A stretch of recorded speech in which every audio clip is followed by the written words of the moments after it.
What's good, Atlanta? This is What's Good Atlanta, breaking news and breaking down the stories that really matter. I'm Mark Kendall. And I'm David Perdue. Each week we run down uplifting or even unusual headlines from the universe known as Atlanta, as we all try to find a little something that's good. So, David, what's a little something that's good with you this week? So this week, I want to shout out the arts. Nice. As you know, we've already done our live episode from the Lions Theater. Mm-hmm. So Bust, if you haven't, go see that. Make sure you go see that. But also, a couple weeks ago, I went to Lawrenceville, Aurora Theater, and there's a play called King of Pangea that I got to watch, and it was amazing. And so I want to shout them out because I feel like Atlanta and the metro area, full of dope, talented people, and so you should go see live performances. That's fantastic. I also got to double down and recommend Bust.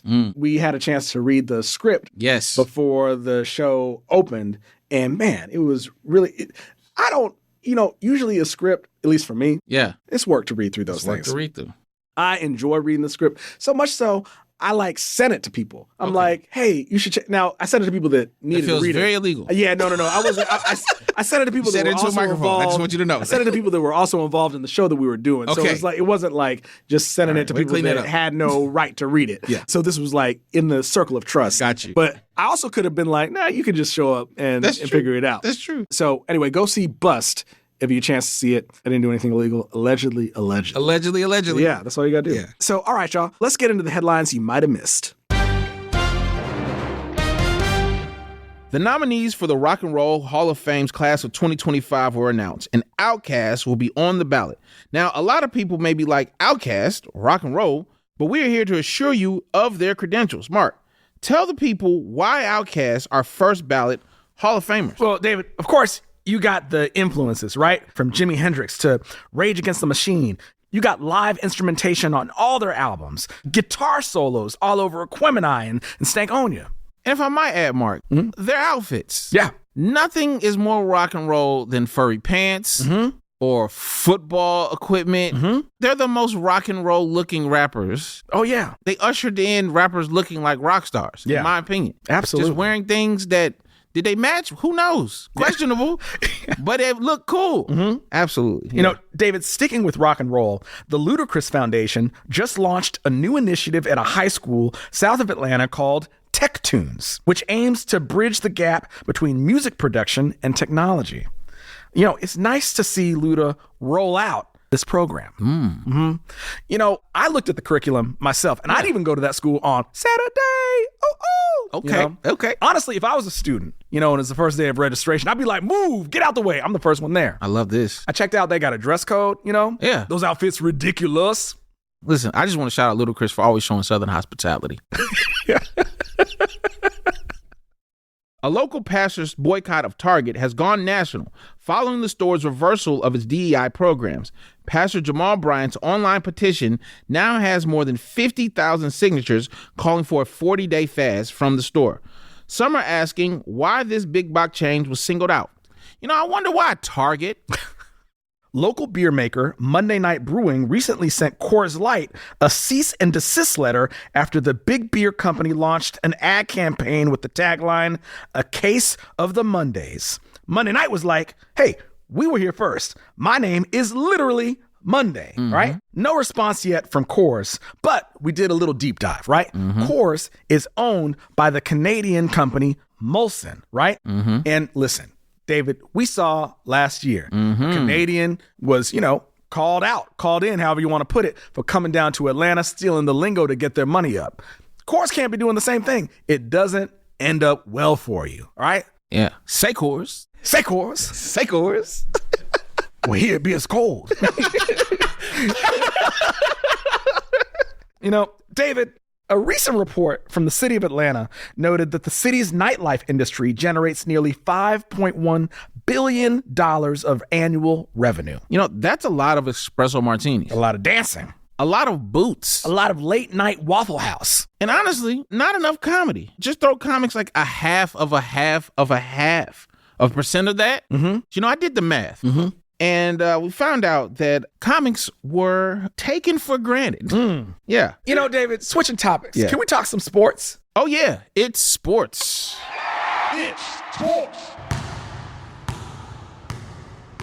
Okay, so I saw that the Braves announced their giveaways for the upcoming season, and I wanted to see if you could give us the top 3 items or games people should circle on their schedule. Okay, I got you. All right, so here's a few of them that I saw that I was like, these are must-haves. The one I saw was Ronald Acuña's red carpet pink suit. You know, I've seen Ronald Acuña in a suit live. I did the MLB Awards show in 2023. I saw him live. The dude looks good in a suit. Get it in bobblehead form. Yeah. Is a must. Yeah. Like, take our sweet prince home and have him, nod at you while you're making decisions, right? Okay. Yeah. Another one I think is definitely necessary is they're doing 1995 championship rings. Now, I was 8 in 95. I actually went to the parade. I don't remember any of it. And I should have, because no buses went by very fast at that one. Right. To my knowledge. Right. So I need to relive that. Maybe open up my brain and be like, remember you were here. Yeah. And get a 95 ring. Yeah. You know what I'm saying? Absolutely. And this is one of my favorites. This is for the kids, okay? There's an Ozzy Go Fish cards. So the game Go Fish. Yeah. Ozzy Albies. So one of the things I've loved is following Ozzy Albies on Instagram. And he's basically although he's one of the best second basemen in the league, he's also Aquaman, apparently. Okay. He has so many fish. Yeah. He loves his fish. He also goes fishing. He loves to go fishing. But he just has so many aquariums at his house, outdoor aquariums, indoor aquariums. He has so many fish. Oh, wow. I'm a big fan of this dude. He loves fish and puppies. Is an outdoor, sorry for the tangent, but is an outdoor aquarium just like a pool with fish in it? I'm be honest, when I said outdoor aquarium, I was like, it's a pool. All right, okay. Because I saw him get in it. Yeah. And I was like, he's just in a pool. Yeah. But his pool is not just for people. It's not a people pool. It's a fish pool. Fish in there. Some might call it a pond. Yeah. He got his own pond. He's got access to a lake. He has access to a lake, but it's like there's an ecosystem there. Ozzy Albies side. Right. Yeah, okay. And before we wrap, anything else from Atlanta sports we need to know this week? Okay, so there is apparently, and this is my bad, I should know more about sports. Apparently we have a golf team.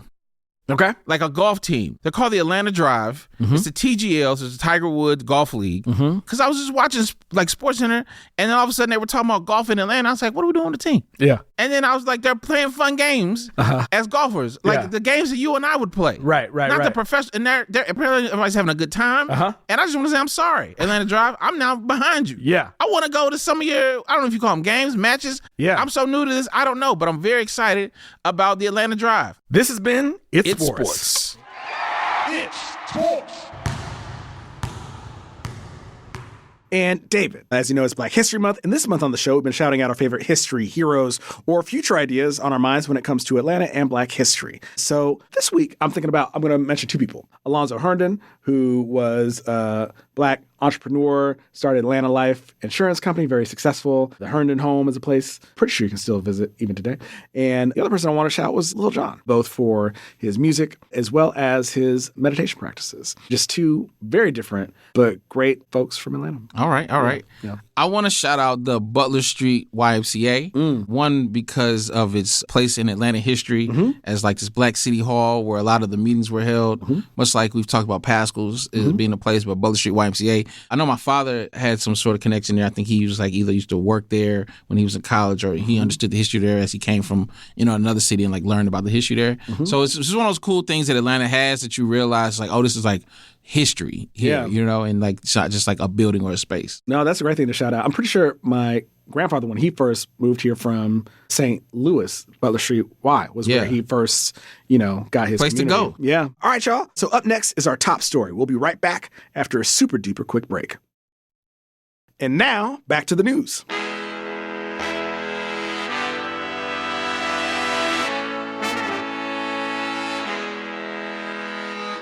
In this week's top story, some exciting news from MARTA earlier this month. New trains. We saw our first glimpse of the CQ400, a futuristic upgrade to the current railcars we all know. And by futuristic, I mean modern. And by current, I mean 1970s era. That tan and orange is the distinctly 1970s era palette. In any case, the first of the new trains are scheduled to hit the rails in July. I'm just glad we got a different color scheme happening. Every time I see one of those, it just reminds me of those movies where the light flickers and then something bad happens, usually involving a dude in a trench coat. It never feels like a good, not to say it's but it never, it's we could be better.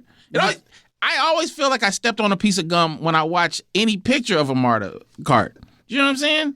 You feel that feeling? It feels like that to me. So like you associate that with the horror genre, just like a flickering light. You're not getting out of there. You're in trouble. And that's not to say anybody is in trouble. Yeah. I'm just saying the look resembles something that somebody might have wrote back when bell bottoms were popular. That's all I'm saying. That's funny. Yeah. You know, David, with all the anticipation of these new trains, I can't help but think of the fact that the hub for MARTA is 5 points, which means it might be time for a Top 5. Top 5. Okay, Mark, for this top 5, let's share the top 5 upgrades we hope are included in the experience of riding the new MARTA trains. All right, so David, one upgrade I'm hoping for. Last week, we talked about how cornbread is the official state bread. We had our thoughts on it. We had our thoughts. But it is what it is, right? Facts. So now that cornbread is the official bread, it'd be great if these new MARTA trains eventually were also able to incorporate cornbread dispensers. You know, I don't know the mechanics of that, but I'm not mad at that. Everybody lives with cornbread on their way to something else. See, the great thing about being an idea person is it's actually like bad if you think of logistics. That's true. You know It's somebody else's Like, job. Yeah, exactly. And I'm not trying to take away jobs from people. That's not what we're trying to do on this podcast. You know Absolutely what I mean? not. In fact, the more logistics, the more jobs you create. You know? Now you're creating jobs, Mark. I love that. One thing upgrade I want to bring is just timeliness. Just, want to make sure things are on time. People will get where they need to on time. I think that's important for any type of public transportation is no one should be waiting. I always think about grandmothers. Yeah. You know how grandmothers hate when you're late? Oh, yeah. I can't imagine how they feel on trains. Well, David, speaking of time, the next thing I hope is on these trains is like some sort of a, display of some kind. Okay. Where you can see all the traffic that you're moving past. Maybe even like a minute or hour counter about how much time you've saved cumulatively by choosing to ride public transportation. I like that because some spots you can just look down and be like, look at all these people stuck. And you can gloat in your better choice. As you're just kind of like gliding to your destination. Okay. Here's an experience for people who are on there, and everybody's had this experience. The people that walk in without headphones to very loud music, we need a cone of silence. Or something that, like, you know how Batman had those devices shuts off electronics? Yeah. We need a button to press when you come in with that, and it's like, and then now, whatever you were playing, you ain't playing no more. Because you forgot to bring headphones, and you ruin everybody else's time. We don't want that. Yeah, on the flip side, if you come in respectfully headphones, and you're playing something that's just immaculate, we got to have the system set up to where it pipes that through the speakers, so everyone can hear, the amazing music choice that you have. Well, if it's just like a party cart. Oh, yeah. Like, exactly. You get an option to go into the party cart. Yeah. Did we just create the best train experience ever? Yo, we just created more jobs with these logistics. We did. Listen, one thing we're going to do in this podcast is create some jobs. We're going to create some jobs. Create some jobs. Absolutely. Yeah, no, the party, but listen. Yeah. The fact that Atlanta does not have that, if I'm being honest, big miss. Yo, I mean, like, I say this sincerely. Loneliness is an epidemic. People are looking for a way to connect. Yeah. Ain't no better way to do that than with the party bus. Come on. You know? I love this. I love this. Okay. So the fifth one, David, is I'd like for one of these trains to be like a special train that has the same kind of like interior design that we saw in the OutKast or Dungeon Family music video for Trans DF Express. Grab your ticket. Yeah. Ticket. We're talking like vibrant colors, circus performers. I think this is the party train. I think we did it again. Yeah, we got to fold it. But now more specific. No, I'm with it. Yeah. Absolutely. Y'all, this has been Top 5. Top 5. And now to our special correspondent in these streets, Bill Worley, with a little something that's good. Thanks, y'all. Today I'm at Piedmont Park talking to folks about what's good in Atlanta and what's good with them. For today, I would say taking pictures of the very, very active ducks. Today, it's a very beautiful day. It's warm and the weather is perfect. So this is a great way to have a peaceful, calm Sunday. The best part of my week is sitting here because I just finally got to run for the first time since being injured. So I ran through the park. It's my favorite. I live up the street and this is just like my favorite area to be in. And I saw people just like fishing and having such a good time this weekend, first sunny weekend in so long. So I feel like I was just trying to like take it all in and finally run and be appreciative of that. I have an amazing job and I actually just got a promotion yesterday. So it's been really rewarding because I moved to Atlanta kind of not knowing where I was going to be at 6 years ago. And I've been with this company like as soon as I jumped in here in Atlanta, and it's been super rewarding of just like seeing the growth and the promotion that I just got. That's incredible. That's fantastic. Congratulations. Thank you. Really appreciate it. Thank you so much. Thank you. Okay, y'all, don't forget, you can always send us a message at podcast@wabe.org and let us know what's good in Atlanta, be it breaking news or maybe just a bright spot on your ride on one of those new MARTA trains. What's Good Atlanta is produced by us in collaboration with Cool Productions and WABE. Our executive producer is Scotty Crow, with additional production by Matt Owen. Find more at wabe.org/What's Good Atlanta. See y'all. Grab your ticket.